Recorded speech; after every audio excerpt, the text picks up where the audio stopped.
Good afternoon and welcome again to the program Transforming Lives One at a Time. I am your host, Dianne, and this is part 2 in the two-part series, Protecting Our Children. In part 1, we went in depth into the operations of the Children's Authority, what steps to take if you think that a child is being abused or neglected, and how other agencies have joined in the fight to ensure that our children are well protected. Today, my guests are once again Ms.Nicola Carrington. She's a team lead at the Children's Authority of Trinidad and Tobago, Department of Child and Family Integration Services, Tobago Operations. Ms. Carrington graduated with Masters in Social Work program at the University of the West Indies, and she has 14 years of work experience in social services. On set as well is Ms. Shernell Gills, who graduated with Masters in Counseling and Psychology with emphasis on trauma and crisis intervention at the Caribbean Nazarene College, possessing 10 years of work experience within the social services field. Ms. Gill is also team lead at the Children's Authority Tobago Operations. Ladies, welcome again and welcome to part 2 of Protecting Our Children. How are you doing today? I'm good today. Thank you again for having us. Yes, thank you for having us. Wonderful. Well, there's a saying, when it's nice, you do it twice, huh? Yes. So I guess that is what we are doing here today. Well, we know that the Children's Authority is a child-centered, family-focused organization advocating for the rights of children. As it relates to the best environment for children to thrive in, I also know that the Children's Authority promotes family integration and placement of children in a family environment or in a more familiar environment, which is actually the ideal. But let's talk about when that is not possible. What are the next steps? All right, so thanks for that question. So when that is not possible, we also have the option of foster care. So I'm just going to look at the different types of foster care to give the listeners what that foster care looks like. So in the first instance, we might have something called emergency foster care, and this can last up to 2 weeks at maximum. And what happens in that emergency foster care, as the term emergency would indicate, is for those critical times when a sharp placement is needed to help that child transition. It might be going to a safe home, it might be going to a children's home, it might be going to a family member who just needs time to put things in place to receive that child. And so we would have the emergency foster care coming in at that time. And then we would have the more midterm, medium term foster care, and that can last up to 6 months. And so this provides a longer period for the child to transition within that foster care environment, that space where it's safe and creates opportunity for access interventions as well, where the child is being provided for. And then we would move on to a long-term foster care. And in this instance, this is above the 6 months. So where we have the midterm just reaching up to the 6 months mark, the long term is way over that mark. It could go in for a longer period of time, way past that 6 months mark. And so again, the same type of care is provided where the children have the access to the necessary interventions that are required.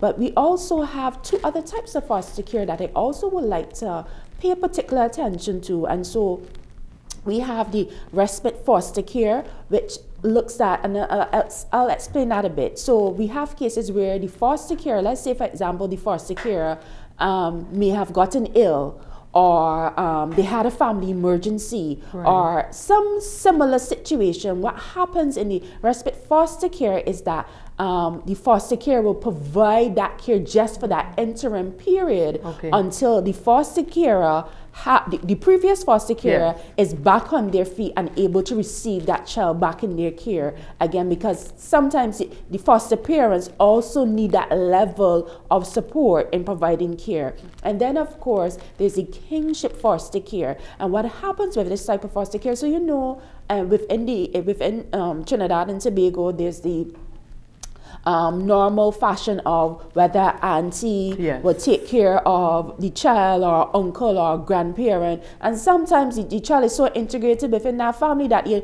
wonder, well, who's the mommy or who's the Right. daddy? Because, it's Yes. so fully integrated. But with the kinship foster care, what happens is that they're trying to place the child with a family member because, as you would have mentioned, it's so important to have the child settle within their own families. Yes. And where that doesn't happen, the other types of foster care could come in, but that is also one of the first options that we will look at, having that kinship foster care working for the child where a family member comes in and provide that level Right. of care for the child. Understood. Anything you want And to add? well, yes, foster care is something that we really want to encourage more persons to take part of in Tobago. It's something that we really have on our agenda right now to promote because we understand that the culture that we have in Tobago is a little bit, family oriented. So we Yes. have a lot of kinship care, foster care. So we are urging persons, to reach out, and participate in the foster care program. And we will do some more about that when we Yes. speak on Yes. sensitization about foster care, but that's just to give you a little intro of Right. what the foster care is about. Right, right. Well, let's get a bit more on the foster care. I mean, we just touched on it slightly, but Yeah. in the scheme of things, just how does that function in Trinidad and Tobago? Firstly, explaining exactly what is foster care, because sometimes you would hear the term and you have an idea, but we want to bring some clarity. All right, so foster care is really intended to be a temporary living arrangement for the child and placing the child in that loving and caring environment. But as I would have mentioned with the different types of foster care that I explained, depending on what are the needs of the child, it could range from emergency all the way to long term. And of course, the kinship foster care will also be a long term type of placement happening. And with foster care, and in terms of that loving home, it could be a home where it has two parents, which is a married couple. The couple could also be common law. It doesn't have to be a couple, it could be a single person. A person could be divorced, so it is where that family or where that person could provide the type of help and suited care that that particular child needs. And as I now remember, one of the foster care that I forgot to mention, it was the specialist type of foster care, which would deal with those children who have other needs. And so it might be children with that are differently able. Right. It might be children who have behavioral challenges or mental health challenges that need a specific type of intervention and care that is meted out to them. And so we also have the specialist type of foster carers. But so moving back now to the type of persons, and that's why I was mentioning whether it's single, Yes. common law, married, they also go through that vetting process. Yes.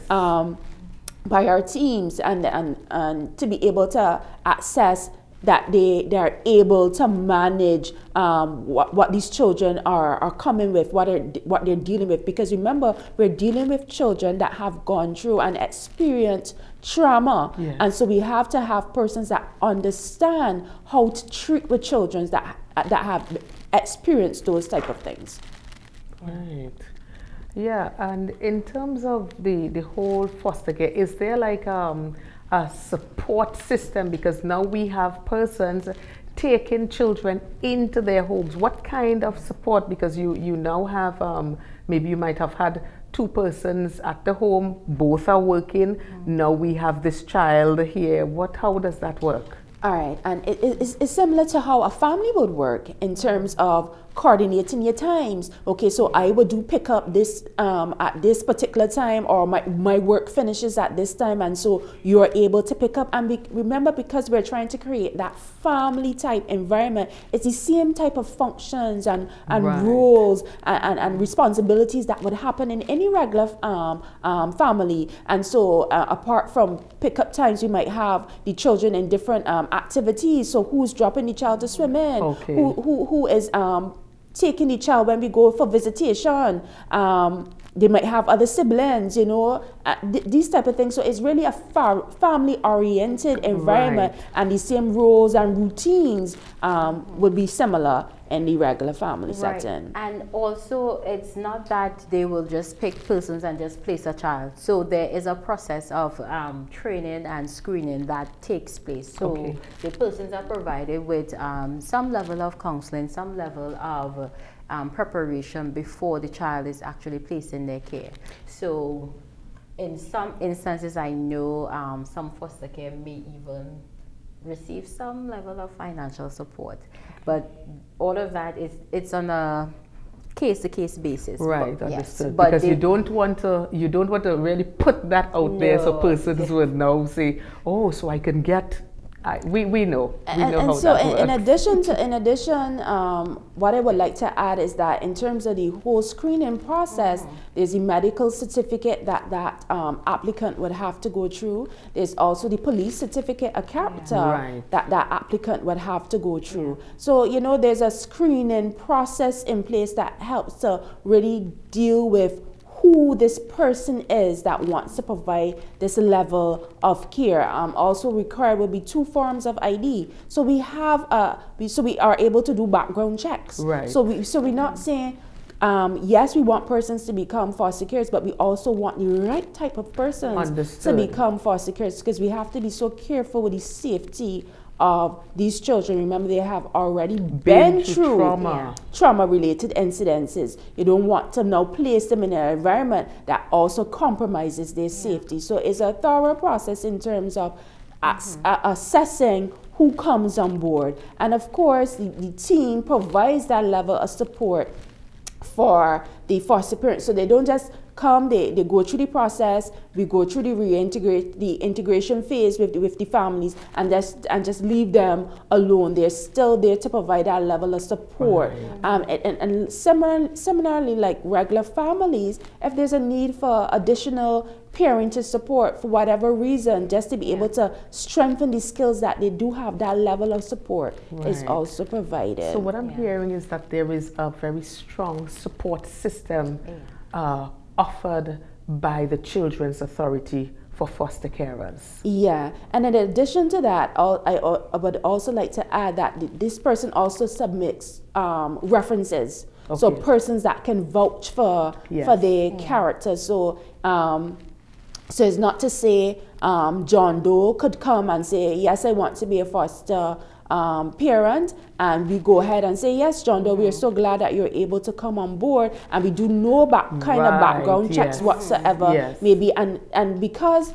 John Doe is able to, on the flip side, once John Doe is able to provide those references, it says that John Doe also has a support system that can also help in any, and I mean, again, it's like regular families. So today I might have a presentation at the end of work, and so I call a trusted friend. I'm going to have a babysitter for the kids because I'm not going to be able to be at home, and so there's that level of support as well. So I mean, it's thorough in terms of the assessment to onboard persons coming in. Right, and what I'm also hearing is a great level of transparency.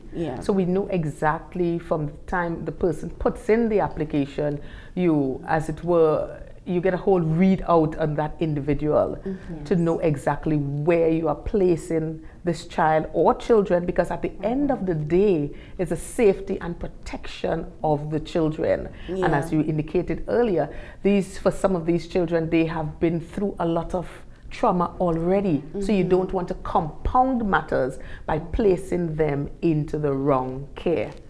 That's right. Definitely. Well, I want to shift gears just a bit and talk a little bit about adoption. I mean, we've heard adoption, we've heard it, but I think many persons are not really fully aware of all the areas that it comprises. All right, so we want to talk about that a bit. And then for someone who is interested in adopting a child, what are the qualifications needed? Do you need to be married, a citizen of the country? Well, obviously employed. So walk us through that step by step. So adoption In simple terms, it's basically the transfer of parental rights from, it could be the biological parent or even like a previously adopted parent to another individual. So the rights of the parent is transferred to another person, and in that case, the individual, it's more towards promoting long-term stay and a family-oriented setting. So you asked them whether the person has to be a citizen. Yes. So no, the person, they can be a resident of Trinidad and Tobago, but they may not have to be a citizen of Trinidad and Tobago. So once they're above the age of 18, so the regulations would have changed in such a way to, widen its remit. So we have persons, once you're above the age of 18, and it's not biased towards gender, it's not biased towards the younger person, so they can now apply to be an adoptive parent. But notwithstanding the opening of the age group and the gender and stuff like that, we still have the background checks, we still have a range of steps that the person has to complete in the application process, ensuring that they have the same police certificate, they have to submit all of the applications, and they need to complete, it's more like a psychosocial investigation. All of that has to be completed. So once that process is completed, then we have the application submitted, and we have this person listed as a tentative adoptive parent. What kind of time frame on an average from the time the application goes in? What kind? A year, 6 months? What I would like to say, the time frame is dependent on the applicant's response, like how they submit the documents and the time frame that they take to complete the application process. Okay. Hence the reason we started, looking at the steps from after they submitted the complete package. But I cannot put a set time frame on the adoption process, because we know in the adoption process there are 3 stakeholders. That would be the adoptive parent, that is the child, the adoptee, and we have the biological parents. Right. They are also a part of the process. So the adoption cannot take, unless the judge or the magistrate or different person says otherwise, the transfer of parental rights cannot happen if the biological parent is not willing to relinquish their rights as a parent. And as Nicola mentioned, that one of the things that I would also add to that is that the adoption process can be open or it can be a closed process. And so open in the sense where the biological parents still want to be able to have that kind of interaction with the child. As a matter of fact, sometimes, depending on the situations that happen, the child may already be living with this person. Remember, sometimes the person that is applying might be very well a family member. Right. Because remember, within the Caribbean region, we have families that have been taking care of children, and sometimes adoption just wants to make it legal. I want you to know that I want you in our family. I mean, it happened for a number of reasons, and so they going through that process of how we are going to create this open space in terms of any type of visitation, any type of phone calls, and having an agreement of what that will look like. And then, of course, with the closed cases is where that is not facilitated at all. So I don't know if you want to speak further a little bit more on what the closed. All right, but just before we do that, we're going to take a short break and we will come back with that. Just stick a pin right there. Viewers, this is Transforming Lives One at a Time. We'll be right back. Stay with us. If you're wondering where to find top-tier quality tiles and products to refurbish or renovate your wall, floor or pool, well, your worry is over. Come to D-Cell's Tile and Ceiling Center, Store Bay Local Road, opposite the Bonnecourt Primary School, Tobago, where you will find porcelain, mosaic and ceramic tiles of the highest quality guaranteed. D-Cell's Tile and Ceiling Center also stocks thinset, grout, tile cutters, and yes, windows. Plus a friendly smile and service that's second to none awaits you. So forget the hassle and get all the quality tiles you need right here in Tobago at D-Cell's Tile and Ceiling Center. Call us today at 460-8802, 639-8281. Opens Monday to Saturday from 9 a.m. Welcome back, viewers. We're doing Transforming Lives One at a Time. The topic for today, protecting our children. Well, just before the break, we were talking a bit about adoption, and we were talking about closed adoption, open adoption. Let's just continue in that vein. So the closed adoption is where the family have never met the child before, and in filling out their application form, they may have highlighted that, hey, I have a preference for teenagers, or I have a preference for a younger child. Sometimes some persons may even put gender on the application form. So in this instance, they do not know, they have not met the adoptee, they have not met the biological parents. So for this case, once it's a closed adoption, they adopt this child, the child moves into their home, and there's no contact. Okay. So there's no contact with the child to the parents, or with the adopted parents to the biological parents. So this one, I know a lot of persons may say, hey, this one sounds like, it's clear-cut, straightforward, yes, and they prefer this scenario. And it, on paper, yes, it does sound like it's, the way to go. But in those instances, it's the process, I wouldn't say that the process is longer or shorter if it's an open or closed, right, but we do know that we're dealing with human beings. Sometimes in the open cases where the parent is still involved, you may have, some other issues that you may have to work out along the way while the parent is still involved. Yes. And it's a situation where you get the intervention one time while you're working with the child, and the child is growing in your care. So throughout the probationary period and different things like that, you're able to tap into the resources of the authority. You would have an idea as to, the background of the child, different dispositions, all of that sort of helps you in working along for the best interest of the child. And when it's a closed adoption, you don't have any. So it's more of, you're learning and as you grow along with the child. So you would have received this child into your care, and now you really and truly are getting to see them in your space, in your home environment, and you are learning from the scratch. Right. And to me, that is an exciting experience, I'm thinking that. Yeah, and so and what I was seeing as well is that we also do monitoring, because Nicola was speaking about the probationary period, and during that period, there's a monitoring to see how, and this happens both for foster care as well as adoption, in terms of seeing how that integrating is happening, how the communication is happening, how the bonding and the gelling is happening with the child and the prospective parent. And it's also important that have that monitoring after, because you don't just want a case where it seems as if everything is good and stable and secure, and we leave it alone, provide no additional follow-up, and then there's potential fallout or potential for placement breakdown. So there's a continuous monitoring, and there will be time for cutoff, because we're able to see that this is stable, but of course the support where needed is still very much there. Right. Let's talk about the ages in terms of adoption, because sometimes persons would say, well, I want a little tiny baby to have the whole experience, especially for persons who are not mothers, biological mothers, I should say.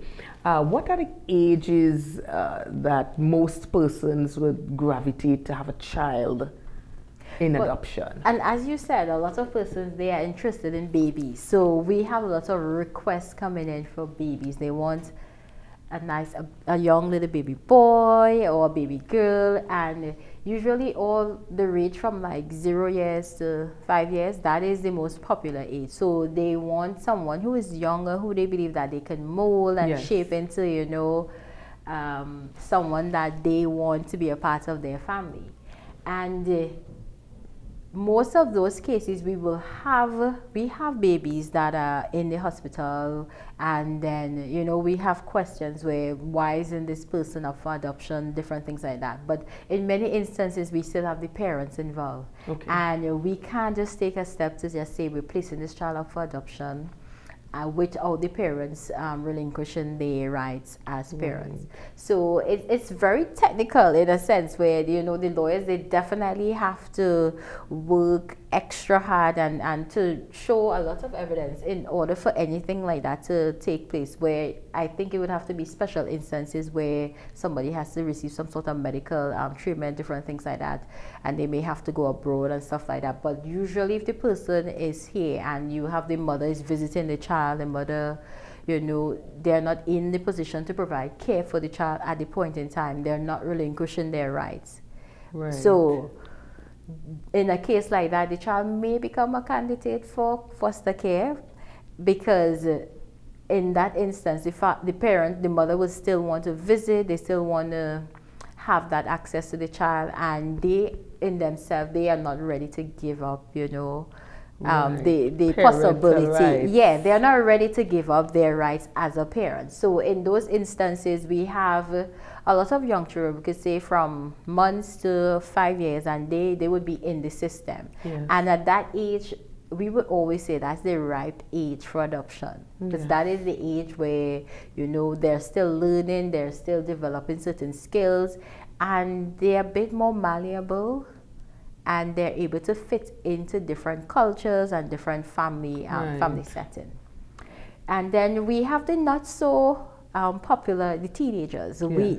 A lot of persons, they are not drawn towards the teenagers, because as we know, teenage comes with some its own challenges. Yes, its own challenges, and you require a different level of skills to parent teenagers. Yeah. So a lot of persons, they're starting the process for the first time, and they're honest with themselves. They are aware that they do not have that level of skill. Okay. They don't know how to treat with the going to adolescence. They're not sure how to deal with the puberty, how to deal with when girls are interested with boys. They don't know how to treat with the different things that come with teenagers. And it's not just the challenging behaviors, just in simple parenting a teenager who is at the point where they understand that, hey, you are not my biological mother. Right. And they may be more vocal. Yes, of course. They may be more vocal. So things like that, it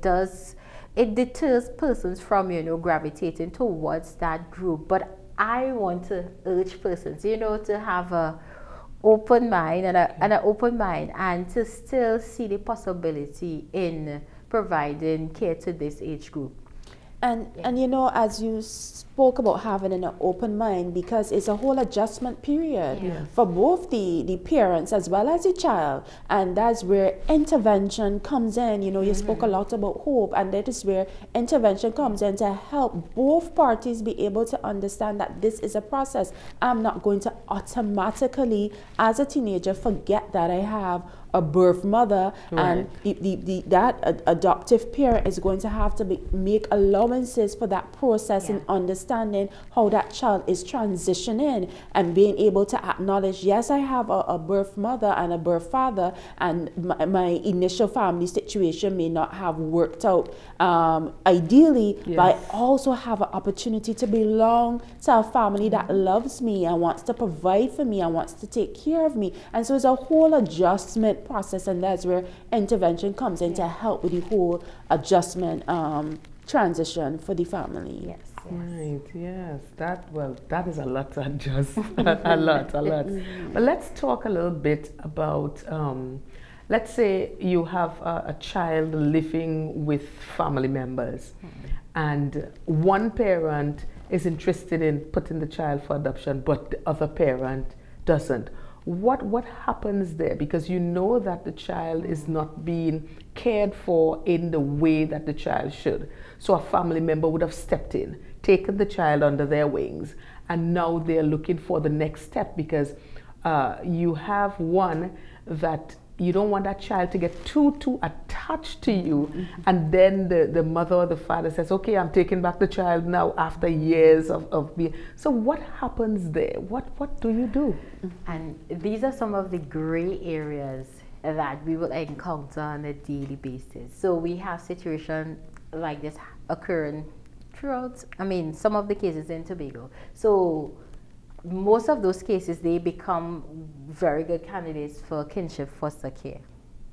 Because as I would have mentioned earlier, we cannot proceed with the adoption process unless the parents, they relinquish their rights legally. So in those instances, we would have a lot of back and forth and bickering among family members. And in order to just reduce the level of tension, that's where we bring in mediation, we have the counseling sessions, and many times it results in the kinship foster care. So in those instances, we have the child has the opportunity to, build bonds with the mother, the father, but they still remain under the care of the family member who wants to provide that care to them. And I know sometimes it could be heartbreaking when you think about the possibility that I could have poured all my love into this person and all my dedication, and then they may or may not return to the biological parents. But that is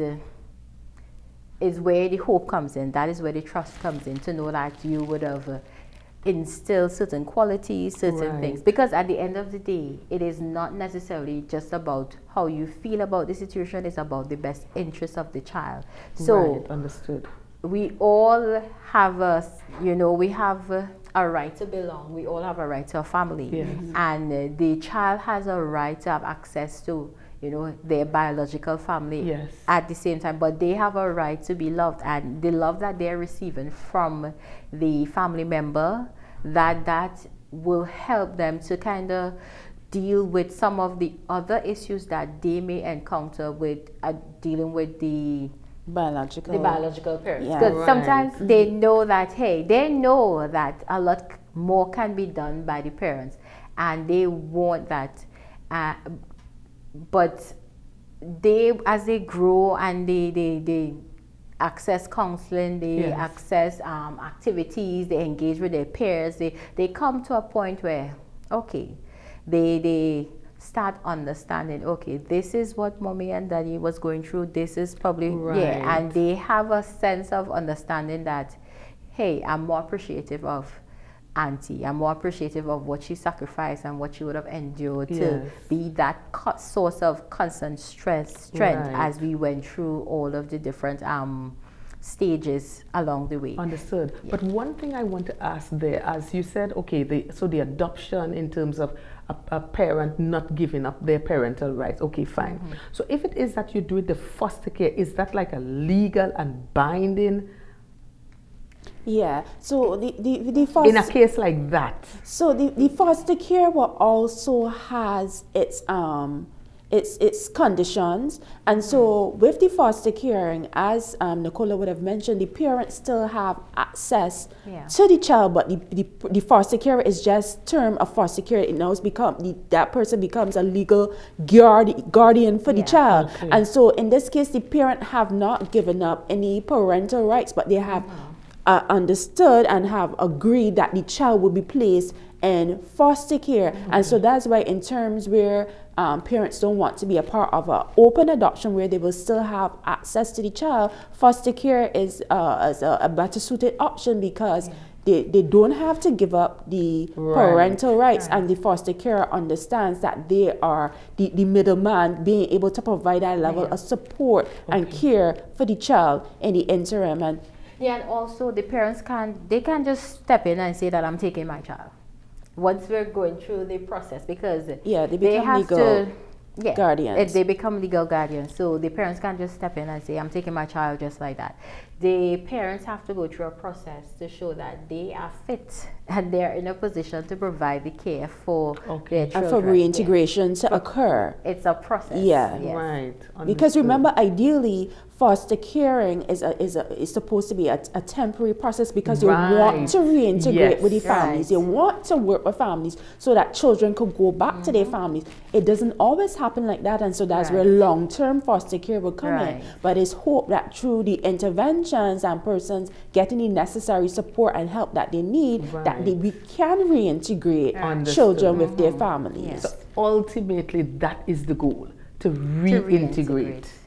not to break up families, to reintegrate. Yeah. But of Yes. course, we have to look at what is in the best interest of the child. Yeah, and sometimes where it's not even possible to reintegrate, that's where these different options will also come in as well. Right, wonderful, wonderful. I tell you, this kind of information, and because I really needed us to bring clarity, because many times you would hear different terms, you would hear about this, and one person may tell you this, but there is nothing like getting the professionals, the people who know exactly what is taking place, to be able to come and to be able to share the information so the public could now have that information. Because the more you are informed, you are better able to perform. So this is very, very vital information that is going out here on protecting our children. Well, I want to talk about as well, before we wrap things up, because of course we know this is the second part, I would like you both to share on some general tips that children can implement in their daily interactions. Safety tips. Well, I know, children, we put some of the responsibility of learning these tips on the parents. So we can teach children how to develop healthy boundaries. So you teach them about okay and not okay touches. Right, yes, I actually had that next, but we could go with that. So, and boundaries in that, we have some children, they see someone for the first time and they run up to that person and they hug that person.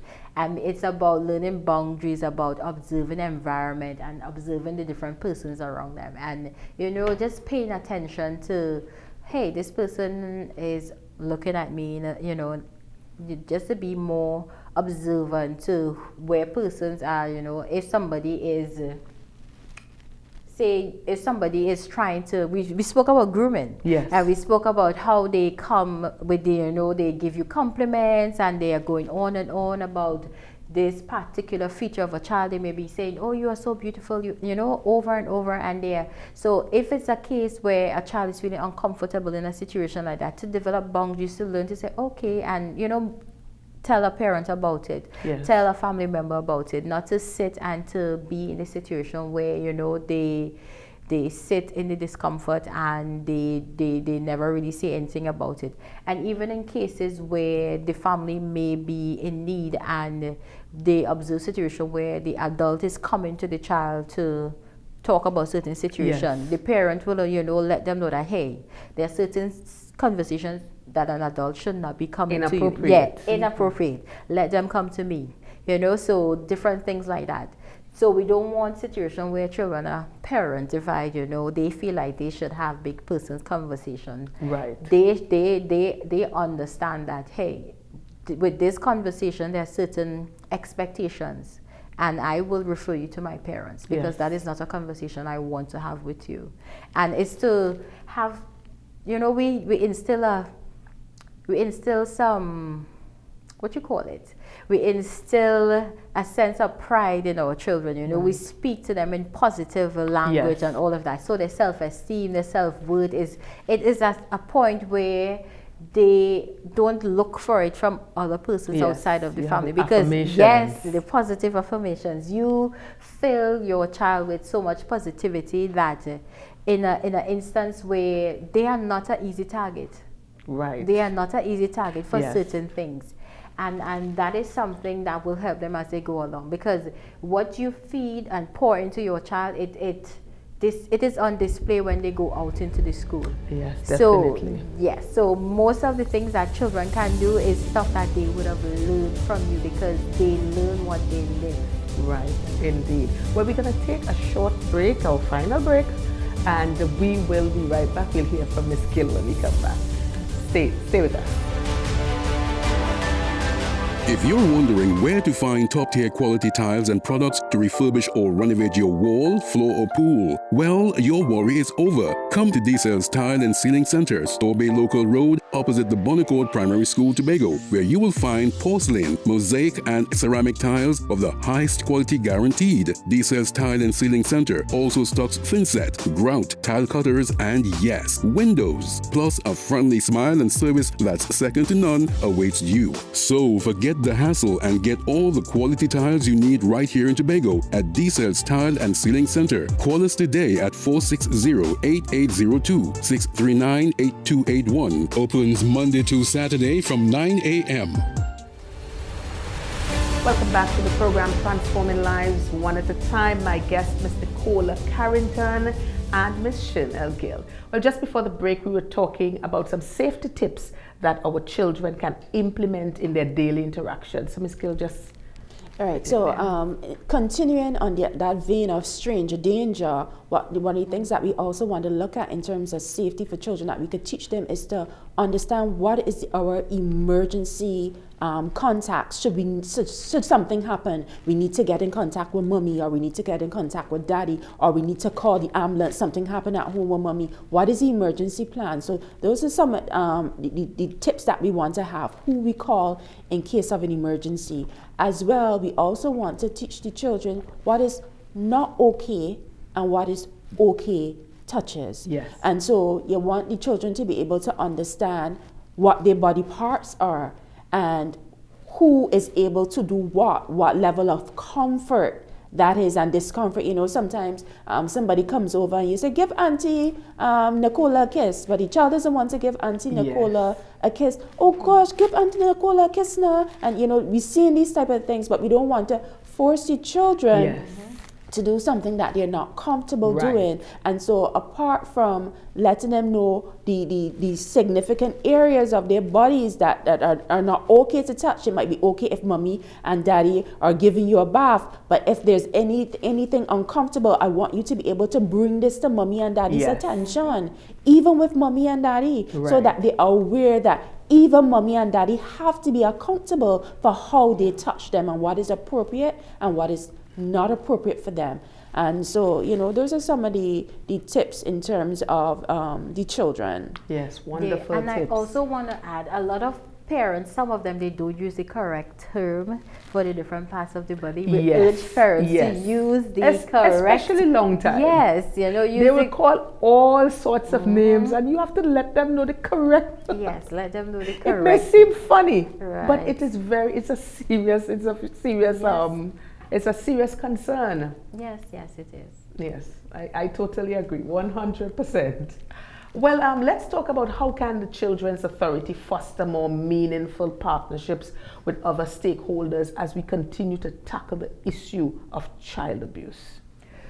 So I know over the past few years we would have been, you know, collaborating with a lot of other agencies. So we work with the police and we have been reaching out. We have been working with the Division of Health. We have been working with the Student Support Services.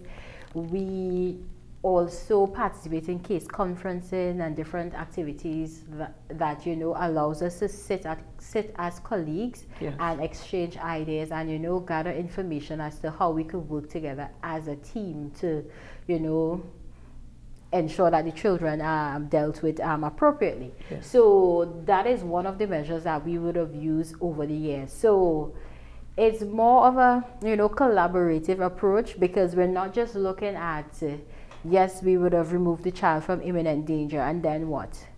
We still need to work with the family, because as we would have mentioned before, reintegration is ideally the goal. So in order to ensure that the family is in a better position to receive this child back into care, it means that the family must be provided with certain resources. They must be connected to adequate housing, food, and opportunities to improve their financial situation. So this would have this urged us to, you know, reach out to more NGOs, different governmental organizations, and, you know, to case conference, to just dialogue and to be on the same page to ensure that we are all working towards, you know, building a better home environment for this child to, you know, facilitate reintegration. Yes. And so what we also want to do is we want to also continue those sensitizations, those joint sensitizations with these different stakeholders. We also want to continue to be a part of their workshop. So one of our other stakeholders is the Child and Adolescent Clinic. And so once they're hosting a workshop, come and be a part, have a booth, be able to speak about who is Children Authority and what they do, and vice versa. We invite them. And this is the type of collaboration that we want to have. We also want to go deeper, having those memorandums of understanding as we build partnership in terms of pathway for services for the nation's children. I mean, so we on a continuous path of developing ourselves and working with the stakeholders. Yeah. Yes, that constant and continuous collaboration is key, because as we continue to grow as a society, we always have different issues coming up that we will always need to stay on top of. We'll always have to keep on top of. I want to talk about some effective measures our parents, our teachers, those persons that have, that constant interaction with our children, what they can implement to provide that added layer of protection for our children. Well, in the school setting, I would say that being alert. So we spoke about the physical signs of abuse. And while children, they go to school every day, teachers, they spend more time with the children sometimes than the parents. And they are in a position where they are observing whether it's punctuality, the tardiness, they're observing that the child is coming to school hungry, the child may be coming to school looking unkempt, and the teacher is one of the key persons. They would observe this.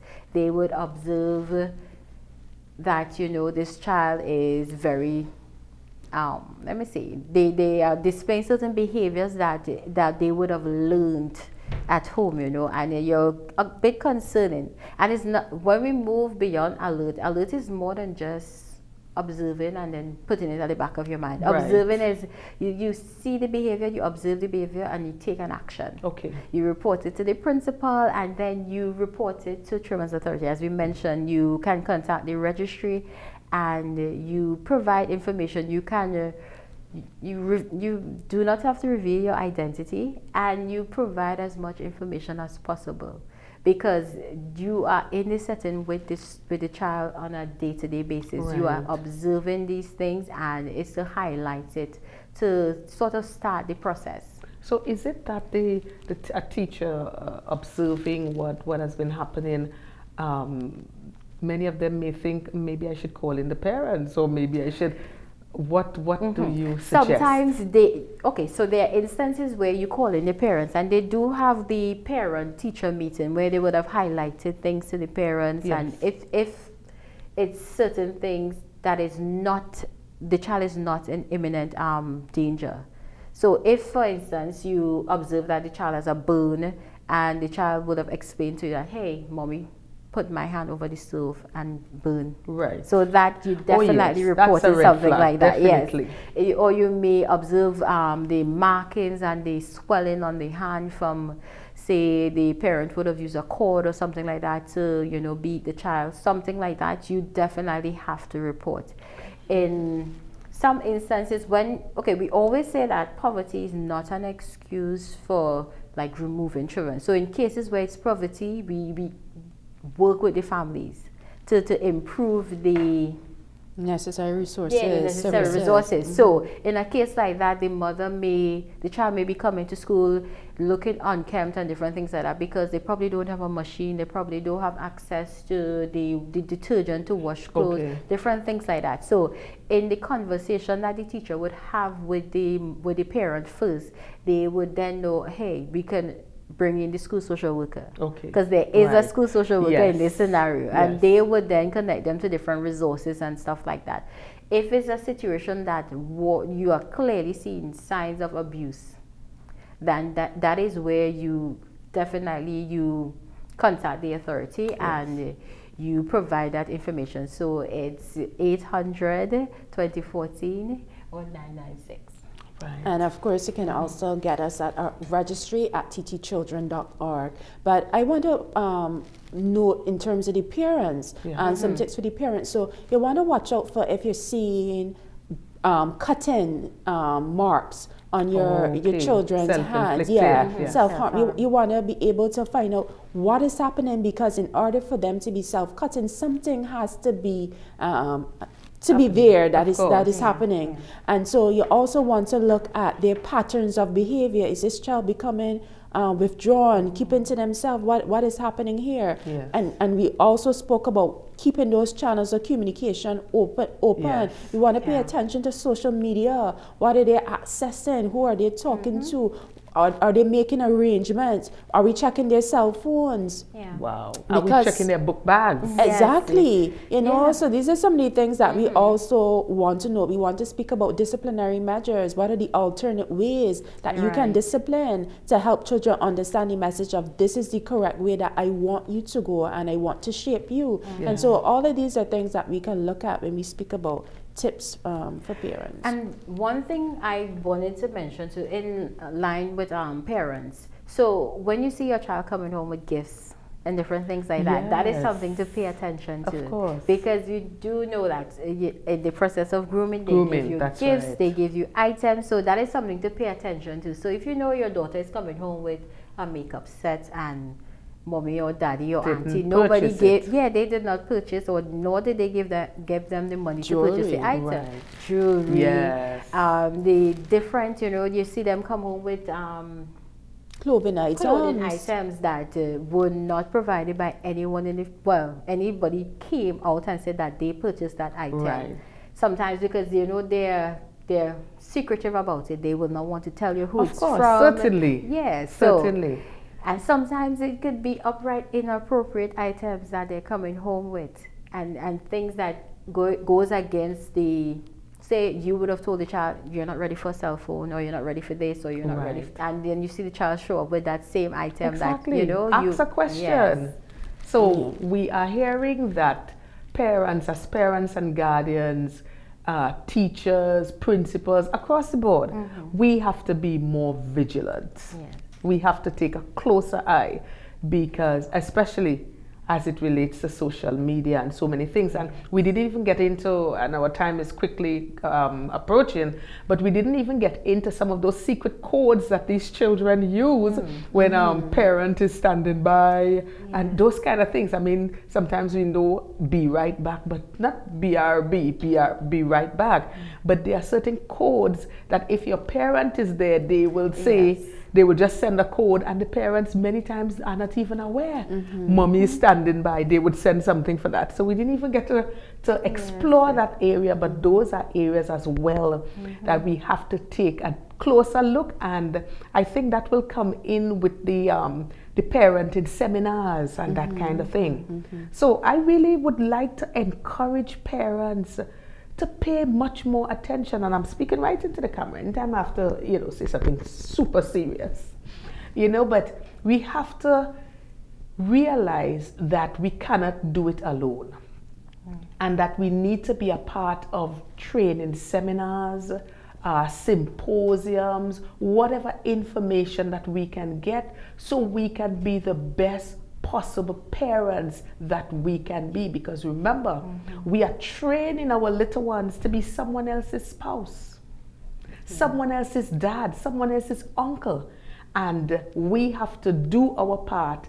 The information is there, clearly the information is there, but I think one more thing as we bring the curtains down, what is a key takeaway you would like to leave with our viewers as it relates to protection of our children? Because we have, as we close the second part, we have spoken about so many different areas, I don't know if you can come with one key, but let's try this. Well, it's a normal key that we have all the time.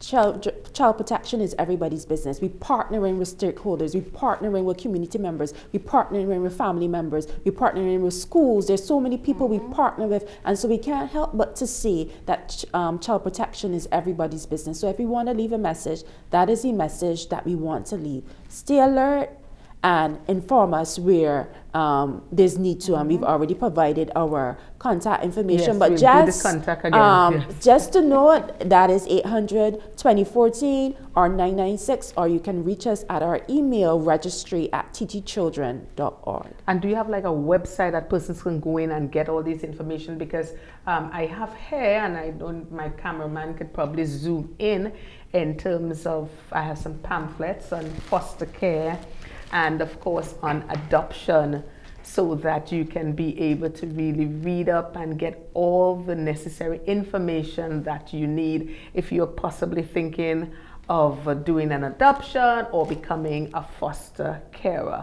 Okay, so yes, we do have a website, and so that is www.ttchildren.org. And so once you just repeat that again. So that's www.ttchildren.org. And once you go online, you type in Children's Authority, the information comes up right there, how to contact us, who we are, what we are about, the different pieces of legislation that we would have spoke about in part one of this series. I mean, everything is there. And that so is commendable, because when I was getting ready for this interview, I went on the site and I'm like, wow, all these questions, all this information, and we really need to get persons to know and to come on to get all the information that you need as it relates to children's care, as it relates to so many things that affect our children.